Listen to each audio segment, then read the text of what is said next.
এরপরে প্রশ্ন হলো, কথিত আছে বাম চোখ লাফালে বিপদ আসে, ইসলামের কোনো ভিত্তি আছে কি? বাম চোখ লাফাইলে কি আসে? বিপদ আসে। এর কোনো ভিত্তি আছে কিনা? ভাইরে, আপনাদের বাম চোখ লাফায় মাঝে মধ্যে? আমার তো প্রায় লাফায়। কই, আমি তো দেখি না যে বাম চোখ লাফানোর পর কোনো বিপদ আসছে।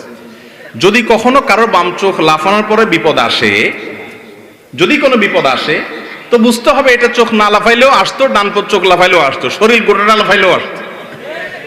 বুঝতে পারছেন কথা? মুসলমান কখনো এই সমস্ত আলতু ফালতু কথা বিশ্বাস করতে পারে না যেটার কোনো ভিত্তি নাই, না বৈজ্ঞানিক কোনো ভিত্তি আছে, গবেষণা দ্বারা প্রমাণিত, না কোরআন হাদিস দ্বারা প্রমাণিত। এরকম ফালতু কুসংস্কারে বিশ্বাসী কোনো মুসলমান হতে পারে না। বাম চোখটা একটু লাফাচ্ছে, বলে রে কোন বিপদ আসে রে। বিপদ তো তোমার ঈমান আমল যাচ্ছে, ইসলাম সম্পর্কে কুসংস্কারের জন্য বিশ্বাস নিয়ে তুমি মরতেছো, এটাই তো বড় বিপদ। অতএব চোখ যদি বামটা লাফায়, চোখে বলবেন আরো জোরে লাফা, কিচ্ছু হবে না ইনশাআল্লাহ। কথা বুঝতে পারছেন? অনেকে আছে এই মাসআলাটা জানে এবং প্রশ্ন করে, হুজুর মাসালা জানে যে এই চোখ লাফালে কিছু হবে না, বিপদ এবং সুখ এই সবগুলো দেওয়ার একমাত্র মালিক কে?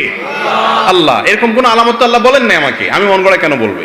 মাসআলা জানে ঠিকই, তারপরে যখন বাম চোখটা একটু লাফায় তখন ভয় হয় ভিতরে, আছে না নাই?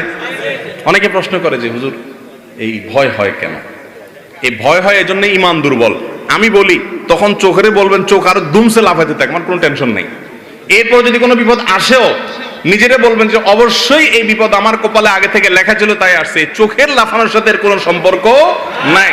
চোখ তোমার 14 গোষ্ঠী সহ একসাথে নাচতে থাকে, কোনো কিছু হবে না আমার ইনশাআল্লাহ। আল্লাহ তাআলা আমাদেরকে এই সমস্ত কুসংস্কার থেকে বেঁচে থাকার তৌফিক দান করুন। আমরা কি মুহাম্মদ সাল্লাল্লাহু আলাইহি ওয়াসাল্লামকে বিশ্বনবী ও দুজাহানের বাদশা বলতে পারি? হ্যাঁ অবশ্যই, তিনি বিশ্বনবী তো রাহমাতুল্লাহ আলামিন গোটা পৃথিবীর জন্য, দোনো জাহানের বাদশা। দুনিয়াতেও আল্লাহ তাআলা তাকে রাজত্ব দিয়েছেন, আখিরাতেও রাজত্ব করবেন।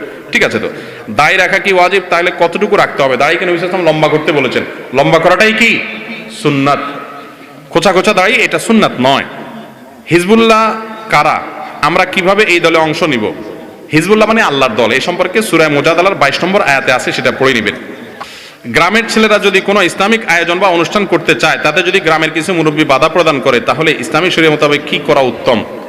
মুরব্বীদেরকে তো আর বেয়াদবি করতে পারবেন না। ইসলাম কি মুরব্বীদের সাথে বেয়াদবি করতে বলে?